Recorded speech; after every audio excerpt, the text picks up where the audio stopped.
I wanted to talk about the possible implications of life extension, which is one of the things that interests me. And if I have time, I also have a few things to say relevant to cryonic suspension as well.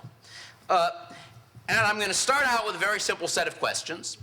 If we solve the aging problem, what will the next century be like?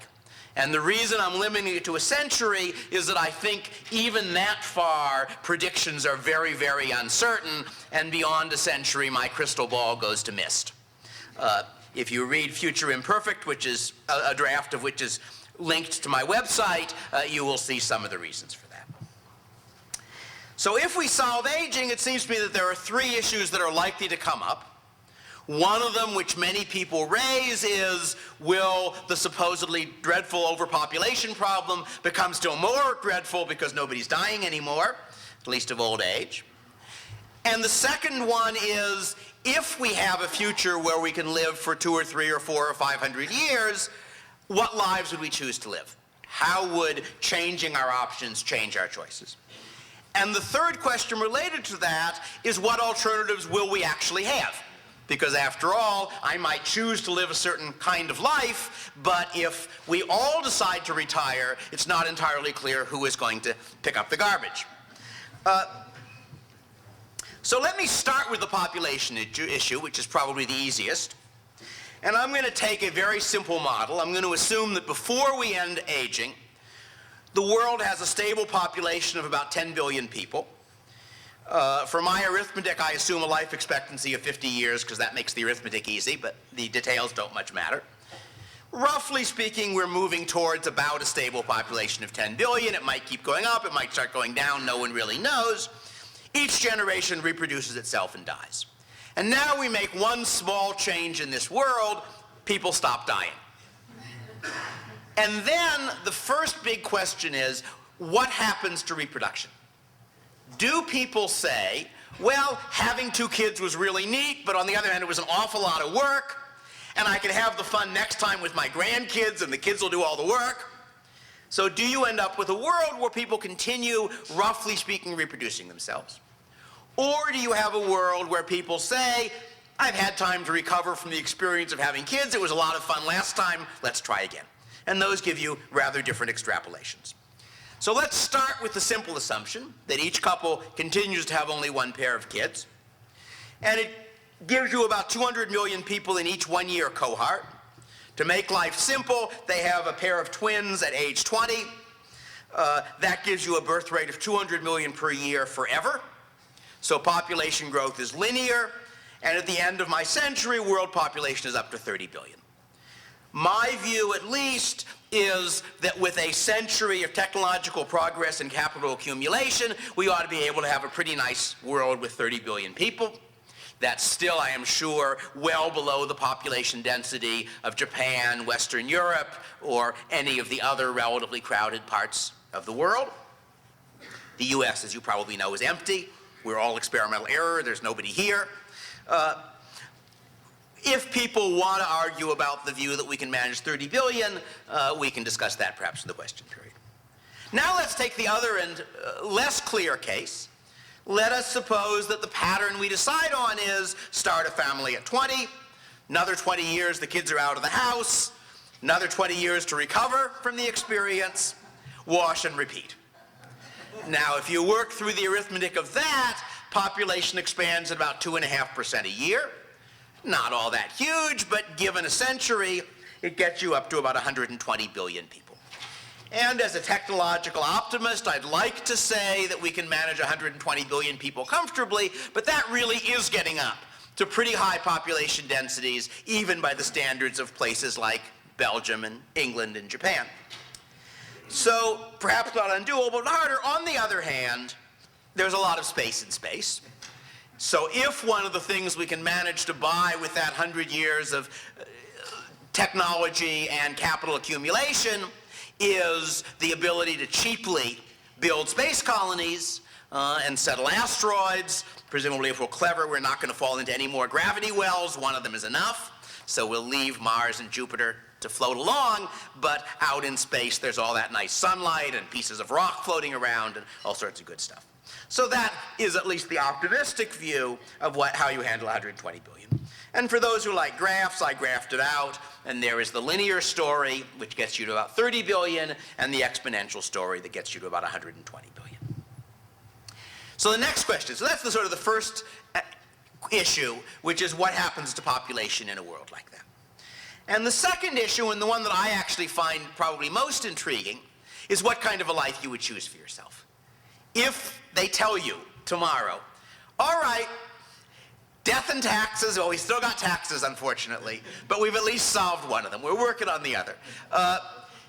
But, you know, oh, you might die in 200 years, might be 300 years. We make some medical progress, we'll push it to 1,000. Who knows? But no time soon. Not this century. And then how would you choose to live your life? How would it change? So you might start by thinking about careers, professions, which are a fair part of most people's lives. So you're a doctor or a lawyer or a professor, and you're successful in that career, and you like it, and people pay you to do it. Do you keep that career forever? Do you just say, I'll use these skills, I'll practice the skills I have, maybe I'll have some hobbies as well. 200 years is not too long. If you do, that raises the very interesting question of whether there will be any room at the bottom for new doctors, lawyers, and physicians. Where what I mean by any room at the bottom is, will the new person in the career know that he is going to be a fifth-rate practitioner for at least the first 40 or 50 years, because there are all these people out there who've been doing it for 50 years? That's an interesting question. But of course, the counter-argument is to observe that at least some fields of human endeavor, a good deal of science, the really good stuff gets done by people at the beginning of their careers, before they've gotten brainwashed into whatever the mistakes are that everybody else is already making. So this raises the interesting question, is experience a feature or a bug? And the answer is probably going to turn out to be different in different fields, I suspect. That there will be some fields where it will turn out that the young Turks boot out the old fogies because the young Turks demonstrate the old fogies have it wrong. And there will be other fields in which the young Turks discover they have a very long apprenticeship before they deserve to be taken seriously. Anyway, so that's one possibility. Another possibility, and one which I find intriguing, perhaps given my particular life history, is that maybe we'll change professions every 50 years. One of the people who encouraged me when I wrote my novel was my father. When I told him that I was doing it, what he basically said was, well, it doesn't have to be good, it just has to be as good as you can do it. Then he read it, and his response was, sorry to lose you to economics. And so I've done a fair number of different things. I was a physicist rather briefly early in my life. I then became an economic imperialist, trying to apply economics to making sense of things like the size of nations and why the world changed when Rome fell and neat stuff like that. And then I went from that into trying to make sense of law. Currently, I've got one seminar I teach on legal issues of the 21st century, and one on legal systems very different from ours, in which we look at ancient Greeks and imperial China and Cheyenne Indians and try to understand how different people run their legal systems. So anyway, changing professions every 50 years, maybe 50 is too long, but it's got a interesting attraction to me. And then the third option is you retire at 75, forever. All right, you accumulate enough capital assets so you can live on the interest, essentially. And you then see whether maybe, who has it who said I've been rich and I've been poor and rich is better. And you might decide that just as some people today have enough money so that they can devote all their time and energy to doing what they feel like doing rather than what they will get paid for doing, a whole lot of people might end up in that pattern. Now that has other interesting social implications. If you think about things like open source software, where you have fairly substantial real-world projects being done by volunteers, if 75% of the population consists of educated, trained people who don't have to work for a living, you might get a lot more of that stuff. That's an interesting thought. But in any case, that's a possibility. And then another one, which is one which in some ways I also find attractive, is that you don't exactly stop working. You just stop doing any jobs you don't want to do. You get very picky. Because you know you can take 10 years or 15 years off, you've got enough money, you won't live quite as well as if you're working, but you'll live well enough. I have a son who works for Google. He graduated from Harvey Mudd. And he commented a year or two back that he and his generation tend not to think in terms of careers, but of projects. And especially in a world where a large part of the population has got the capital assets so that they won't go hungry if they don't work, but they'll be a little better off if they do work, you might have a lot more of that. Of course, there's more to life than just work. Consider marriage. To death do us part just got a lot longer. And it raises a very interesting question to which I don't know the answer. Would the best thing be to stay happily married to this person essentially forever? Or would you say, no, this was a good person, it worked very well, but I want some change? And so we come back to the same question we came to a moment ago: is experience a bug or a feature? Some of these decisions will interact with each other. For example, if you do have a new wife every 50 years, you might decide you want a new family. You might say, well, yes, I had children. They were my children and her children. But now that there's a different person I'm sharing my life with, we want to have our children. So if so, that's going to get you back to the exponential population growth kind of world. On the other hand, it might go the other direction. It might be that if you plan to live to 200 or 500 or 1,000, that there's a general rule in economics that the longer the period during which you get a return from an investment, the more you're willing if necessary to pay for the investment. Well, if the investment of finding the right woman to spend your life with gives you 500 years instead of 50 years, it may be worth spending 50 years finding her. All right? So perhaps in the world with life extension, what we will end up with is more stable marriages, with people taking longer to get married, but ending up with more successful marriages.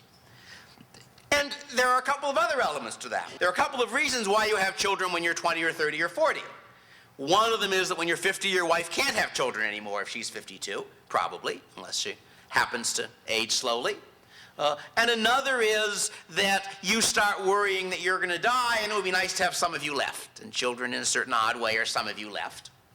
And some of those incentives may go down a lot if you're not actually planning to die any century soon. So maybe what will happen is the birth rate will go way down, that having children, as some of you may have noticed, is an awful lot of work. I think it pays. That is, I think the rewards are even larger than the costs. But there might be a noticeable number of people who would decide to procrastinate for a while, to sort of put it off. But in any case, you could imagine that as the pressure of mortality goes down, some of the incentives for having children go down as well. So maybe the birth rate will go down. I don't know. I'm not doing a whole lot of predicting. I'm really trying in this to explore what seem to me the interesting possibilities. Then another one, which this of course leads into, is what courtship looks like in this world. Do you have to tell her on the first date with this charming young lady that you're actually, even though you look 25, you're actually 130? Of course, there may be things she's not telling you. With a century to search, maybe more of us will find our true love, and then what next? 50-year contract? On the other hand, I'm not sure I want to be back on the market. I mean, it's nice to daydream about chasing all those beautiful young ladies, but it's also awful nice to have somebody who you love and loves you, who you can actually have conversations with, who you're comfortable with, who you trust. I don't know which choice it will be. But it's fun to sort of play with the idea that maybe what we'll have is a lifetime marriage with vacations of a decade or so. All right, so far, I've been looking at what choices people would make, not at what options will be available to them. And so then the next question is, what choices can we make? And whether you can switch every 50 years gets us back to this question of whether experience is a bug or a feature. Of course, if everybody is switching every 50 years, there's no problem, because there aren't any old fogies in the field, they're off in a new field. But if you have a situation where some people say, what I'm going to do is get better and better and better and better at the field, then you may have a problem.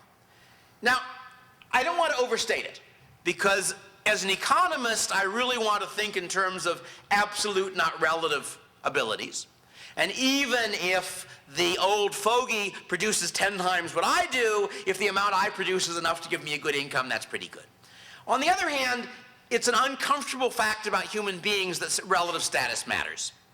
That if you actually look around you at how people behave, they don't only care about their absolute income. They also care about how important they are relative to other people. And we can fix some of that by each one picking the pond that we're in a big frog in.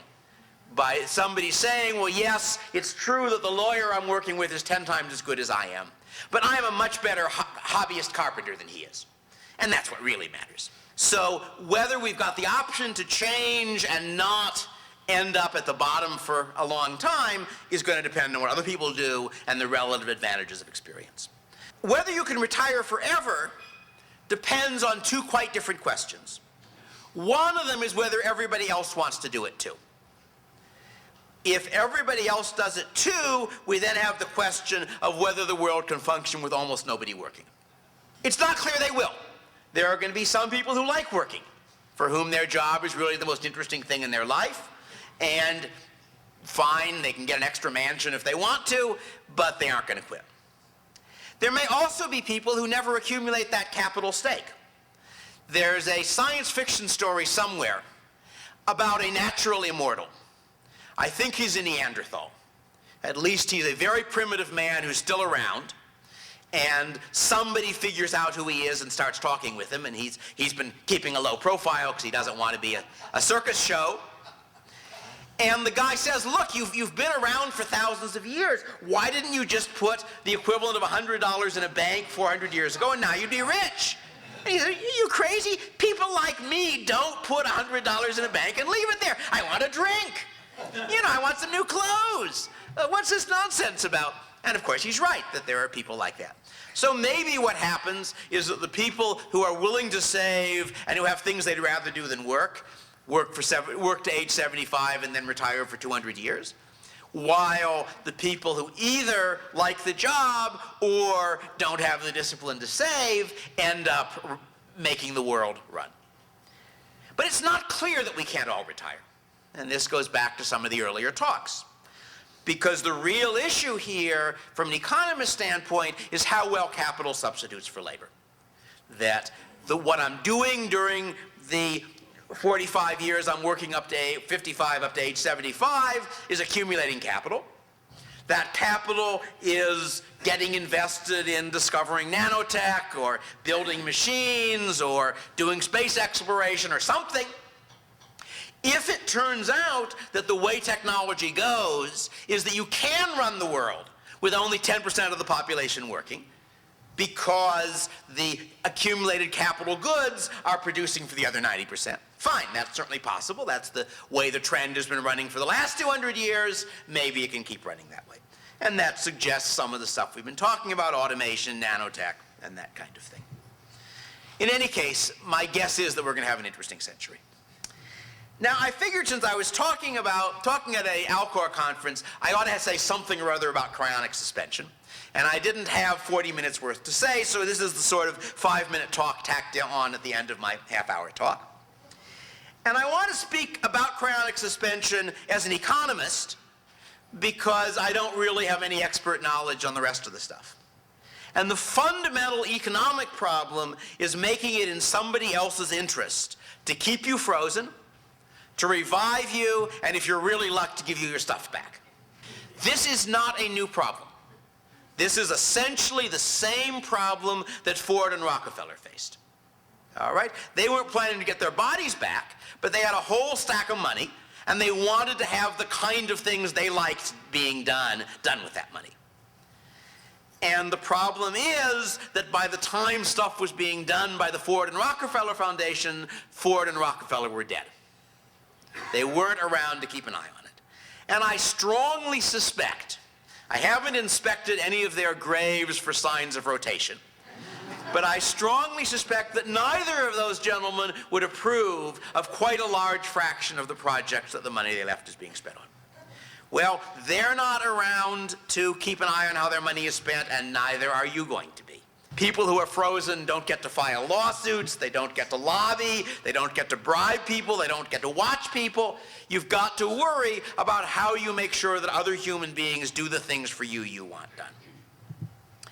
As I understand the Alcor solution basically is the combination of contract law, the fact that they are contractually obliged to their patients in various ways, plus an organization which is run by enthusiasts who want to keep the organization working so it'll be around for them. So that the basic argument is that if the people now running Alcor default, if they find some way of pocketing your money and running, that then it is a good deal less likely that when they get diagnosed with terminal cancer, there will be some way of them arranging for them to be frozen. And that's not a bad scheme. I mean, it's a pretty good scheme, but it's not good for a century, I don't think. If things move fast, it works. Over 50 years, over 100 years, legal rules are going to change. Those of you in the room who are lawyers can think about how many things you could get sued for and lose today, where the mere rule of privity, which was an ironclad rule 100 years ago, would have kept it out of the court 100 years ago. So legal rules change, social norms change. I don't know how many people who are now on the Alcor board are still going to be around in 50 years. Presumably any of them who are around 100 years, it'll mean we found some solutions to some of these problems. I don't know how good a job they'll do of choosing their successors. But what I do know is that if Alcor works, it becomes very vulnerable. Because if you go from having 80-some patients to having 10,000 patients, and each of those patients you've got, let us say, $30,000 of their money, that's $300 million pot sitting there, and that's a pretty strong incentive for somebody to figure out how to steal it. That is some way of either taking over the organization and breaking the contracts, or of getting some outside force, such as the government, to somehow annex or seize the organization. So the basic point is that yes, there are scientific uncertainties with regard to suspension, but you ought to be thinking about and worrying about the economic uncertainties, which basically come down to how you make it in other people's interests to behave in the way in which you want them to behave. And that's not a trivial problem. There is an old solution to this problem. It used to be the solution to being old and weak, which isn't quite as bad as being frozen, but also makes it hard for you to do much. And it might be a solution to being temporarily dead, and that's to have children who love you. If you're planning to wait more than 25 years, maybe you better have some grandchildren who love you too, just to play safe. If you're planning 50 or 100 years out, one solution is to be famous. Famous enough so that 50 or 100 years from now, there will be some noticeable number of people who want you back so they can argue with you. Or have children who live a very long time, which brings us back to the topic of my main talk, namely life extension, because if life extension works, then even if I get an incurable disease in 5 years, I will figure that 100 years from now, my son, who will surely be a Google millionaire since he works for Google, will be happy to make sure that they bring me back. That's mostly what I have to say, so I tried to leave a reasonable chunk of time at the end for questions.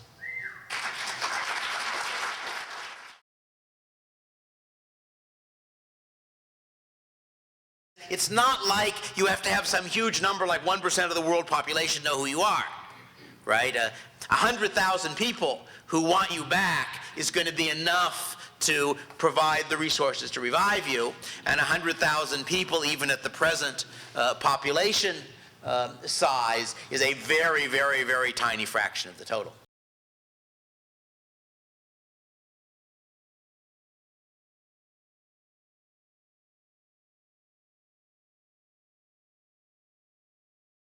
It's not entirely clear to me why, assuming the avatar is a good copy of me, why is he acting on my behalf rather than his? That is, this goes to my reservation about the previous speaker, which was that the previous talk took it for granted that when you copy me to a computer, it's really me. And I would have said that if you, first, to begin with, I don't think we're going to know enough about mind to upload for at least some decades and probably longer. So therefore, if we're talking about getting frozen in the next few decades, my guess is that having a me in computers just isn't going to be an option. But maybe I'm wrong. Kurzweil thinks things are going to happen pretty fast. So, but if there is, that isn't sufficient, right? And it would have to be not a me on computer, but somehow a agent for me.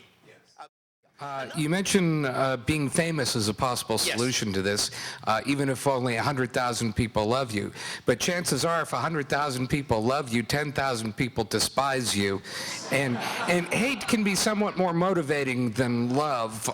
Do you think there's an optimum level of fame that we should shoot for? I think that as in other contexts, concentrated interests beat dispersed interests. So what you want to have is a few people like you a lot and lots of people dislike you a little.